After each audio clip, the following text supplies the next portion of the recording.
e sejam bem-vindos a mais um episódio do Pod Gols. No episódio de hoje, no Pod Gols, vamos apresentar um pouco sobre o futebol de cegos. Vamos trazer para vocês um pouco de como funcionam as partidas e quem pode estar participando. Quais os graus de deficiência visual e os títulos da seleção brasileira. Traremos também algumas curiosidades e entrevistas exclusivas. Bom, agora vamos começar a falar um pouco sobre o nosso querido futebol de cegos ou baixa visão. Quais são as partidas? Bem, as partidas normalmente são feitas em uma quadra de futsal adaptada, mas desde os Jogos Paralímpicos de Atenas de 2004, também têm sido praticadas em campo de grama sintética. Junto às linhas laterais são colocadas bandas que impedem que a bola saia do campo. Diferentemente de um estádio convencional de futebol, as partidas são silenciosas e em locais sem eco. Mas, Carole, como é uma partida de futebol de cegos ou de baixa visão? Bom, cada time é formado por 5 jogadores, um goleiro e 4 na linha. Os jogadores usam uma venda nos olhos e, se tocá-la, leva uma falta. O goleiro é o único do time que tem visão total e não pode ter participado de competições oficiais da FIFA nos últimos 5 anos. O jogo é dividido em 2 tempos de 15 minutos, com 10 minutos de intervalo. A bola tem guizos internos para que os atletas possam localizá-las. Além disso, a torcida só pode se manifestar na hora do gol. Carole, mas por que o goleiro não pode ter participado de edições anteriores da FIFA? Bom, o goleiro não pode ter participado de edições anteriores da FIFA, pois ele seria considerado um profissional. E seria injusto, com os demais jogadores, pois ele é o único que tem visão. Como os atletas sabem para onde ir? Há um guia, chamador, que fica atrás do gol adversário, para orientar os atletas do seu time. Ele diz onde os jogadores devem se posicionar em campo e para onde devem chutar. O técnico e o goleiro também auxiliam em quadra. Bia, mas quem pode participar das partidas? São aqueles atletas da classe B1, B2 e B3, onde B significa blind, que é cego em inglês. B1 são cegos totais ou com percepção de luz, mas sem reconhecer o formato de uma mão a qualquer distância. Os B2 são aqueles atletas que percebem vultos, e os B3 são atletas que conseguem definir imagens. Mas nos Jogos Paralímpicos só competem os da classe B1. Mas Ana, me diz aí, quais são os títulos da nossa seleção paralímpica brasileira? Bom, a nossa seleção brasileira, ela já possui 5 títulos paralímpicos, sendo eles Atenas 2004, Pequim 2008, Londres 2012, Rio 2016 e Tóquio 2020, quando consagrou-se pentacampeão. Lembrando que a primeira participação do futebol de cegos nos Jogos Paralímpicos foi lá em Atenas em 2004. E agora iremos para as entrevistas, e o nosso primeiro entrevistado de hoje é o professor Lúcio, que já tem uma experiência no ramo da arbitragem para futebol de cegos e baixa visão. Olá, eu sou o Lúcio Pinheiro Morgado, conhecido no mundo da arbitragem como Lúcio Morgado.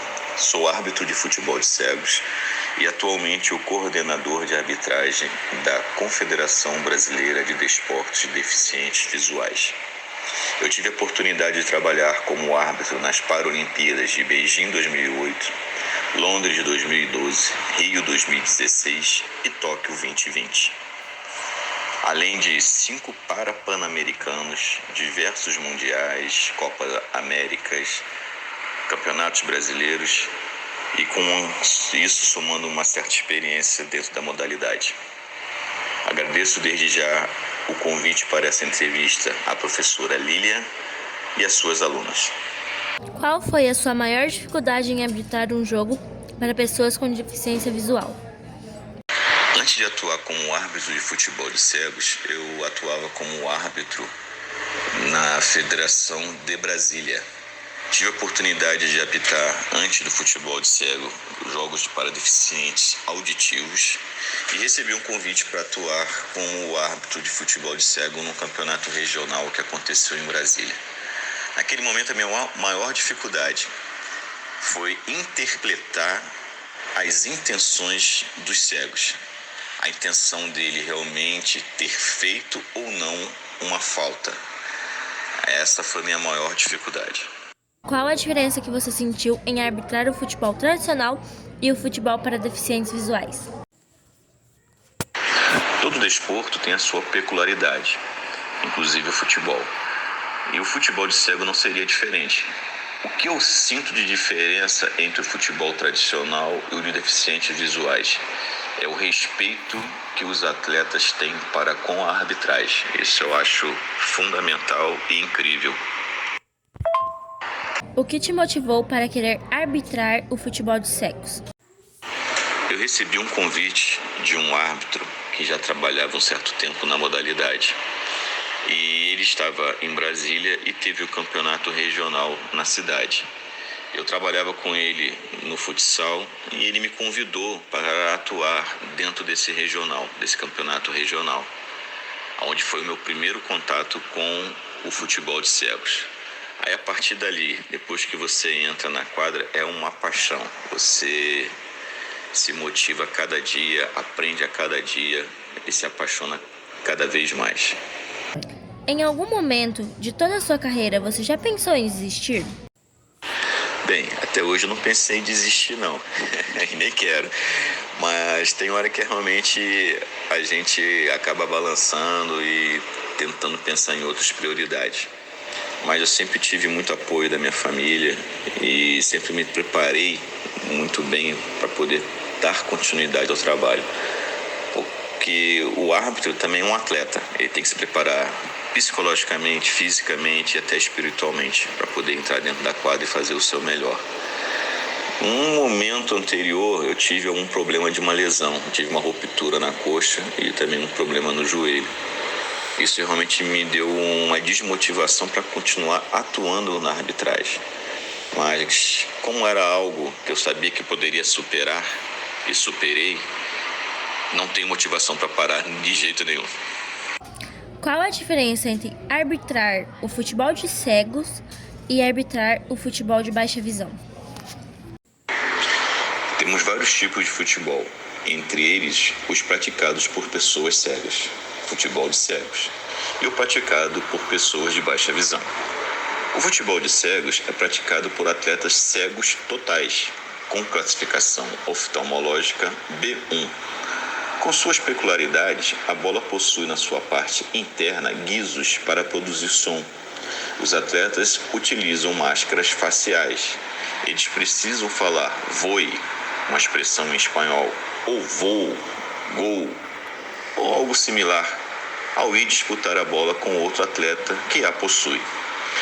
E na parte lateral da quadra tem a banda lateral, tipo uma parede, para evitar que a bola saia a todo momento pela lateral. O futebol para pessoas com baixa visão é praticado por atletas com classificação oftalmológica B2, B3. Pessoas com um grau oftalmológico bem alto, estrabismo e outras patologias que não seja a de classificação B1. É jogado sem a necessidade de venda para cobrir os olhos. A cor da bola tem que ter um contraste diferente ao do piso que é disputada a partida, com o objetivo de torná-la o mais visível possível. E também é obrigatório que as equipes tenham no mínimo 2 atletas classificados como B2 em quadra durante a disputa da partida. E agora o nosso próximo entrevistado, que é o professor Rafael, que diferente do professor Lúcio, está entrando agora nesse ramo de arbitragem para cegos e baixa visão. Qual foi a sua maior dificuldade em arbitrar um jogo para pessoas com deficiência visual? Resposta da pergunta número 1. Então, a dificuldade maior em arbitrar um jogo para pessoas com deficiência, na verdade, é você se posicionar. Como nós temos as bandas laterais que elas delimitam a área de atuação dos jogadores, elas também delimitam a área de atuação do árbitro. Então o árbitro ele não consegue ficar fora do campo de jogo, como é no futsal, por exemplo, ou no campo de futebol, que você consegue em algum momento, se precisar, você consegue ter uma fuga para fora do campo de jogo. Mas no futebol de cegos, não. Nós temos essa banda que ela acaba delimitando a gente. Então, nós temos que saber onde estão todos os jogadores, principalmente os cegos, porque eles não nos veem. E nós temos que zelar pela segurança deles também. além de zelar pela nossa segurança. Então, as possibilidades de termos algum tipo de choque, algum tipo de trauma, né, elas são bem ampliadas no futebol de cegos. Qual a diferença que você sentiu em arbitrar o futebol tradicional e o futebol para deficientes visuais? A pergunta número 2, que fala sobre a diferença entre o futebol tradicional e o futebol para deficientes visuais, nós temos algumas diferenças ali e que são bastante latentes. A primeira de todas é zelar sempre pela segurança dos atletas. E o esporte, ele é feito para os atletas. Então, nós, árbitros, temos que zelar para que o jogo seja realizado da maneira mais natural possível, sem que nós coloquemos em risco a integridade física desses atletas. O restante é bem semelhante, são atletas querendo vencer um jogo. E são atletas na mais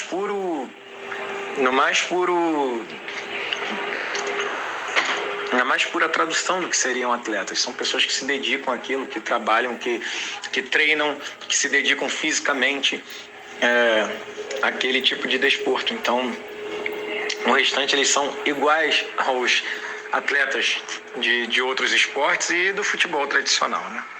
O que te motivou para querer arbitrar o futebol de cegos? O que me motivou a arbitrar o futebol de cegos foi sempre ter o interesse pelo paradesporto. Eu sempre gostei muito do goalball e também do futebol de cegos, que já era muito mais próximo ao futebol tradicional, que eu também já arbitrava, pois sou árbitro de futebol de campo, de futebol de salão, que agora a gente chama de futsal, e o futebol de 7, né, que é o futebol society. Então eu sempre tive essa curiosidade de como seria o jogo do futebol de cegos e achava incrível como que eles conseguiam jogar realmente sendo cegos, né? Então eu me aproximei e achei, e foi melhor do que eu imaginava, inclusive. Por que você decidiu se tornar árbitro de futebol de cegos? Eu decidi me tornar árbitro de futebol de cegos justamente pelo motivo que eu respondi na questão anterior. É fascinante você ver como eles conseguem jogar sem ter a visão, entendeu? É fascinante como eles se movimentam, o grau de entrega, como eles conseguem fazer tudo o que eles fazem sem enxergar. E o paradesporto em si, agora já levando para todos os outros esportes, para pessoas com deficiência, eles fascinam a gente. Eles fazem a gente enxergar que o mundo das pessoas que não tem algum tipo de limitação, que a gente possa dizer que seja uma limitação funcional, esse mundo, ele geralmente passa paralelo ao mundo dessas pessoas que têm mobilidade reduzida ou algum tipo de deficiência. Mas quando nós nos colocamos ali junto com eles, nós podemos ver que essa diferença está só na nossa cabeça. E assim encerramos as nossas entrevistas com o professor Lúcio e o professor Rafael. E eu gostaria de estar agradecendo os dois por terem dado essa entrevista pra gente, tirando algumas curiosidades, alguns questionamentos e também por ter trazido a experiência deles e a visão deles no futebol de cego e baixa visão. E agora vamos para as nossas curiosidades. Curiosidades! Tananã! É fantástico! Vocês sabiam que existe uma Confederação Brasileira de Desportos de Deficientes Visuais, a CBDV? E de acordo com ela, há relatos de que no Brasil, lá na década de 50, os cegos eles jogavam o futebol com latas ou garrafas e que mais tarde, lá pra frente, que eles começaram a jogar com bolas envolvidas em sacos plásticos.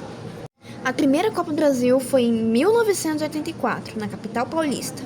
Contudo, o Comitê Paralímpico Internacional, o IPC, reconhece como o primeiro campeonato entre clubes, o acontecido na Espanha em 1986. Já na América do Sul, apesar da realização de alguns torneios anteriores, o primeiro reconhecido e organizado pela Federação Internacional de Esportes para Cegos, IBISA, foi a Copa América de Assunção, em 1997, onde o Brasil foi o grande campeão participaram 4 seleções, sendo eles Brasil, Argentina, Colômbia e Paraguai. E assim encerramos o nosso Podgols de hoje e fiquem agora com alguns errinhos de gravações. Assim encerramos o nosso Podgols. Vocês sabiam que existe uma Confederação Brasileira de Desportos de Difícil... É isso aí! Vocês sabiam